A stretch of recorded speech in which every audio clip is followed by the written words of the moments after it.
In today's video, I'm going to be teaching you all everything you need to know for every single fluid in your car as fast as I can. Firstly, we have engine oil. If you get regular oil in your car, which is only recommended for older cars, it'll last around 5,000 miles before it needs to be changed. If you get a synthetic blend of oil, it'll last you around 5,000 to 8,000 miles. And if you get synthetic oil, it'll last you 10,000 to 15,000 miles. Engine oil lubricates and cools your engine. So if you think about it, like the engine block, this stuff is in there everywhere. And it basically makes sure that the metal isn't rubbing against the other metal, and it cools everything off by taking the heat off the engine. Next, we have transmission fluid. You're going to want to change this every 30,000 to 60,000 miles for manual cars, and every 60 to 100,000 miles for automatic cars. If you're checking the fluid and it smells burnt or tart, the gears slip in your transmission, or your transmission tends to overheat, change it. Transmission fluid lubricates and cools your transmission and helps all the internals move, so it's also very important to the operation of your car. Next, we have differential oil. You're going to want to change this every 30,000 to 50,000 miles, but every 15 to 30,000 miles if you tow. When you first get your car, it's usually changed after the first 10 to 15,000 miles, and then after that it's every 30 to 50,000. This stuff lubricates your differential and keeps it running smoothly. Next, we have coolant. You're going to want to change this stuff every 30,000 to 100,000 miles. That's a huge range, so you just want to really check your service schedule in your owner's manual, because every car is going to be different. If your coolant is dark, rusty, cloudy, or has visible debris in it, change it. And I didn't put what this does to the engine because it's pretty self-explanatory. It just cools everything off. Next, we have power steering fluid. You're going to want to change this every 2 years or 40 to 80,000 miles. Also varies a lot, so you really want to check your service schedule on this. If your steering feels off, makes weird sounds, the fluid is dark or burnt or has particles, you're going to want to change it. And this helps lubricate parts and assist steering. Next, we have brake fluid. You need to change this every 2 years or 30,000 miles. And the best rule of thumb here is if it's dark, change it. This stuff is all in your brake lines, and it translates to your pushing on the brake pedal to the engaging of the brake pads. So it's basically just a hydraulic fluid. Speaking of hydraulic fluid, now we have hydraulic clutch fluid. This is only in manuals. You're going to want to change it the same time as you change your brake fluid,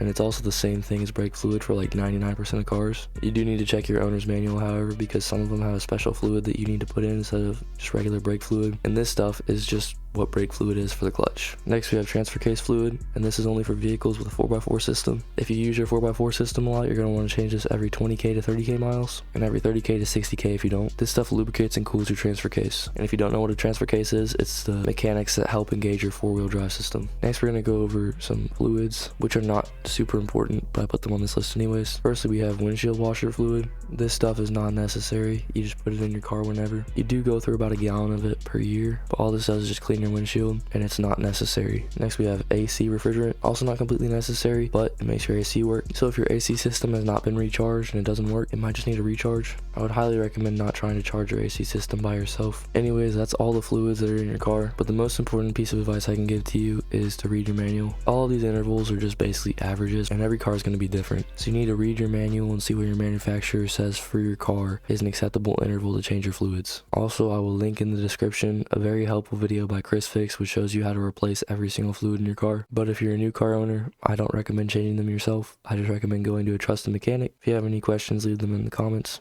And thank you all so much for watching.